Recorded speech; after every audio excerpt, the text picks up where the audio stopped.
From Washington, this is VOA News.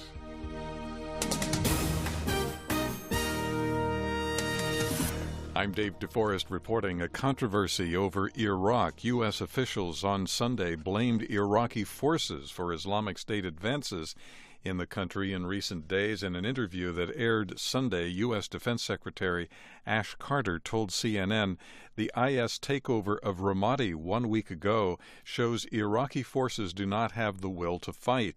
National Security Advisor Susan Rice echoed Carter's concerns in an interview on CBS.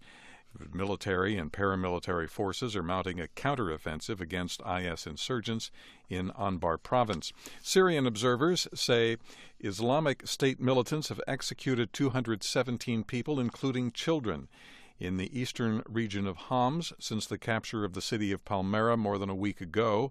The British-based Syrian Observatory also says more than 600 people have been taken prisoner. Incumbent Polish President Bronisław Komorowski facing a surprisingly strong electoral challenge from conservative Andrzej Duda conceded defeat on Sunday. His concession came a short while after voting ended, and a key exit poll showed him trailing by a 53 to 47% margin. Ethiopians voted in elections Sunday that are expected to give the ruling EPRDF party another 5-year term in office. There were no reports of election-related violence, and African Union observers said the voting was orderly.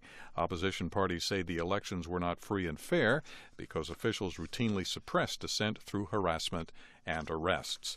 This is VOA News. People in the United States will honor those who died in military service with the annual Memorial Day holiday Monday, while many communities across the country will honor the war dead with parades, patriotic concerts, and ceremonies. Others will mark the day with quiet reflection on those who have lost their lives in military service. A ceremony was held Sunday in the Netherlands honoring the war dead from World War II. Here is Prime Minister Mark Rutte. Today, we, the people of the Netherlands, say thank you. We say it with the deepest of respect and from the bottom of our heart. We say thank you to our liberators. Also celebrating the holiday, thousands of motorcycle riders rolled Sunday through Washington for the annual Rolling Thunder Rally. It is done to call attention to prisoners of war and those missing in action. Somalia's government says a parliament member killed in Mogadishu Saturday was shot by mistake by government soldiers. The Somali Defense Ministry says soldiers opened fire on the car of lawmaker Yusuf Dirir because they thought he might be involved in a suicide bombing. A ministry spokesman says the soldiers got suspicious because Dirir's driver had blocked the soldiers' vehicle from passing and ignored signals to stop the car. Burundi's opposition said it is quitting UN-sponsored peace talks with the government after one of its leaders was gunned down in a drive-by shooting.